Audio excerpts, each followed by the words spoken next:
नमस्कार। आप सभी को और विश्व भर में फैले भगवान बुद्ध के अनुयायियों को बुद्ध पूर्णिमा की, बैसाख उत्सव की बहुत बहुत शुभकामनाएं। ये मेरा सौभाग्य है कि मुझे पहले भी इस पवित्र दिन पर आपसे मिलने, आप सभी से आशीर्वाद लेने का अवसर मिलता रहा है। 2015 और 2018 में दिल्ली में और साल 2017 में कोलंबो में मुझे इस कार्यक्रम से जुड़ने का, आपके बीच आने का मौका मिला था। हाँ, इस बार परिस्थितियां ही कुछ और हैं, इसलिए आमने सामने आकर के आपसे मुलाकात नहीं हो पा रही। साथियों, भगवान बुद्ध का वचन है, मनो पुब्बम गमा धम्मा, मनोसेट्टा मनोमया। यानी धम्म मन से ही होता है, मन ही प्रधान है, सारी प्रवृत्तियों का अगुवा है। इसलिए आपका और मेरा मन का जो जुड़ाव है, उसके कारण सशरीर उपस्थिति की कभी उतनी महसूस नहीं होती। आपके बीच आना बहुत खुशी की बात होती, लेकिन अभी हालात हमें वो परमिट नहीं करते हैं और इसलिए दूर से ही टेक्नोलॉजी के माध्यम से आपने मुझे अपनी बात रखने का अवसर दिया। इससे बढ़कर के संतोष और क्या हो सकता है। साथियों, लॉकडाउन की इस विकट परिस्थितियों में भी वर्चुअल बैसाख बुद्ध पूर्णिमा दिवस समारोह, इसके इस आयोजन के लिए अंतर्राष्ट्रीय बौद्ध संघ प्रशंसा के पात्र है। आपके इस अभिनव प्रयास के कारण ही इस आयोजन में विश्व भर के लाखों अनुयायी एक दूसरे के साथ जुड़ रहे हैं। लुम्बिनी, बोधगया, सारनाथ और कुशीनगर के अलावा श्रीलंका के श्री अनुराधापुर स्तूप और वासुदेवा मंदिर में हो रहे समारोहों का इस तरह एकीकरण कितनी अद्भुत कल्पना है, कितना सुंदर दृश्य है। हर जगह हो रहे पूजा कार्यक्रमों का ऑनलाइन प्रसारण होना अपने आप में अद्भुत अनुभव है। आपने इस समारोह को कोरोना वैश्विक महामारी से मुकाबला कर रहे पूरी दुनिया के हेल्थ वर्कर्स और दूसरे सेवा कर्मियों के लिए प्रार्थना सप्ताह के रूप में मनाने का संकल्प लिया है। करुणा से भरी आपकी इस पहल के लिए मैं आपकी सराहना करता हूं। मुझे पूरा विश्वास है कि ऐसे ही संगठित प्रयासों से हम मानवता को इस मुश्किल चुनौती से बाहर निकाल पाएंगे, लोगों की परेशानियों को कम कर पाएंगे। साथियों, प्रत्येक जीवन की मुश्किल को दूर करने के संदेश और संकल्प ने भारत की सभ्यता को, संस्कृति को हमेशा दिशा दिखाई है।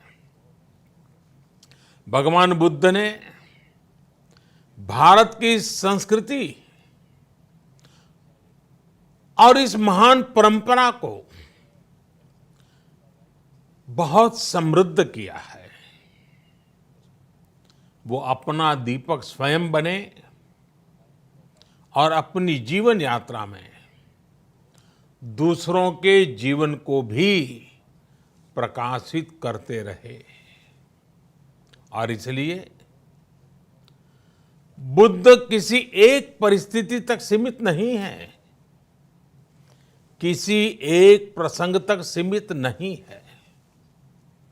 सिद्धार्थ के जन्म, सिद्धार्थ के गौतम होने से पहले और उसके बाद इतनी शताब्दियों में समय का चक्र अनेक स्थितियों, परिस्थितियों को समेटते हुए निरंतर चल रहा है।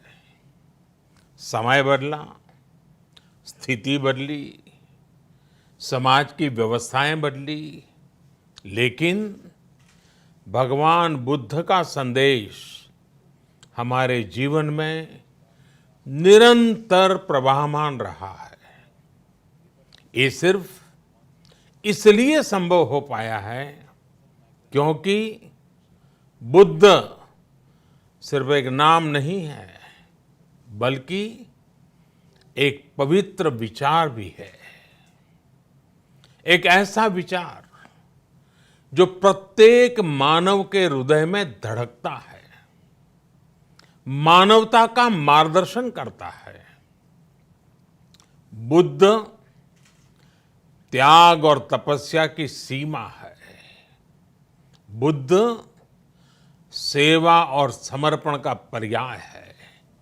बुद्ध मजबूत इच्छा शक्ति से सामाजिक परिवर्तन की पराकाष्ठा है।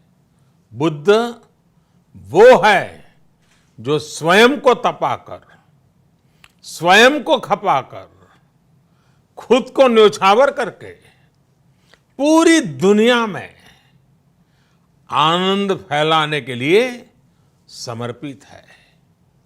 और हम सभी का सौभाग्य देखिए, इस समय हम अपने आसपास ऐसे अनेकों लोगों को देख रहे हैं जो दूसरों की सेवा के लिए, किसी मरीज के इलाज के लिए, किसी गरीब को भोजन कराने के लिए, किसी अस्पताल में सफाई के लिए, किसी सड़क पर कानून व्यवस्था बनाए रखने के लिए चौबीसों घंटे काम कर रहे हैं।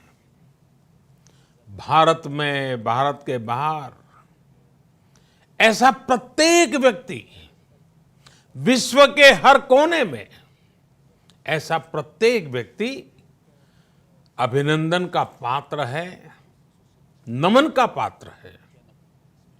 साथियों, ऐसे समय में जब दुनिया में उथल-पुथल है, कई बार दुख, निराशा, हताशा का भाव बहुत ज्यादा दिखता है, तब भगवान बुद्ध की सीख और भी प्रासंगिक हो जाती है। भगवान बुद्ध कहते थे कि मानव को निरंतर ये प्रयास करना चाहिए कि वो कठिन स्थितियों पर विजय प्राप्त करे, उनसे बाहर निकले। थक कर रुक जाना ये विकल्प नहीं हो सकता। आज हम सब भी एक कठिन परिस्थिति से निकलने के लिए निरंतर जुटे हुए हैं, साथ मिलकर काम कर रहे हैं। भगवान बुद्ध के बताए चार सत्य यानी दया, करुणा, सुख दुख के प्रति समभाव और जो जैसा है उसको उसी रूप में स्वीकारना। ये सत्य निरंतर भारत भूमि की प्रेरणा बने हुए है। आज आप भी देख रहे हैं कि भारत निस्वार्थ भाव से बिना किसी भेद के अपने यहां भी और पूरे विश्व में कहीं भी संकट में घिरे व्यक्ति के साथ पूरी मजबूती से खड़ा है। लाभ हानि, समर्थ असमर्थ से अलग हमारे लिए संकट की ये घड़ी सहायता करने की है। जितना संभव हो मदद का हाथ आगे बढ़ाने की है। यही कारण है कि विश्व के अनेक देशों ने भारत को इस मुश्किल समय में याद किया और भारत ने भी हर जरूरतमंद तक पहुंचने में कोई कसर नहीं छोड़ी है। भारत आज प्रत्येक भारतवासी का जीवन बचाने के लिए हर संभव प्रयास तो कर ही रहा है, अपने वैश्विक दायित्वों का भी उतनी ही गंभीरता से पालन कर रहा है। साथियों, भगवान बुद्ध का एक एक वचन, एक एक उपदेश मानवता की सेवा में भारत की प्रतिबद्धता को मजबूत करता है। बुद्ध भारत के बोध और भारत के आत्मबोध दोनों का प्रतीक है। इसी आत्मबोध के साथ भारत निरंतर पूरी मानवता के लिए, पूरे विश्व के हित में काम कर रहा है और करता रहेगा। भारत की प्रगति हमेशा विश्व की प्रगति में सहायक होगी। साथियों, हमारी सफलता के पैमाने और लक्ष्य दोनों समय के साथ बदलते रहते हैं, लेकिन जो बात हमें हमेशा ध्यान रखनी है वो ये कि हमारा काम निरंतर सेवा भाव से ही होना चाहिए। जब दूसरे के लिए करुणा हो, संवेदना हो और सेवा का भाव हो तो ये भावनाएं हमें इतना मजबूत कर देती हैं कि बड़ी से बड़ी चुनौती से आप पार पा सकते हैं। सुप्पबुद्धम पबुज्जन्ति सदाघोतम सावका, यानी जो दिन रात हर समय मानवता की सेवा में जुटे रहते हैं वही बुद्ध के सच्चे अनुयायी हैं। यही भाव हमारे जीवन को प्रकाशमान करता रहे, गतिमान करता रहे। इसी कामना के साथ आप सभी का बहुत बहुत आभार। इस मुश्किल परिस्थिति में आप अपना, अपने परिवार का, जिस भी देश में आप हैं वहाँ का ध्यान रखें, अपनी रक्षा करें और यथासंभव दूसरों की भी मदद करें। सबका स्वास्थ्य उत्तम रहे, इसी मंगल कामना के साथ मैं मेरी वाणी को विराम देता हूं। धन्यवाद। सर्वमंगलम।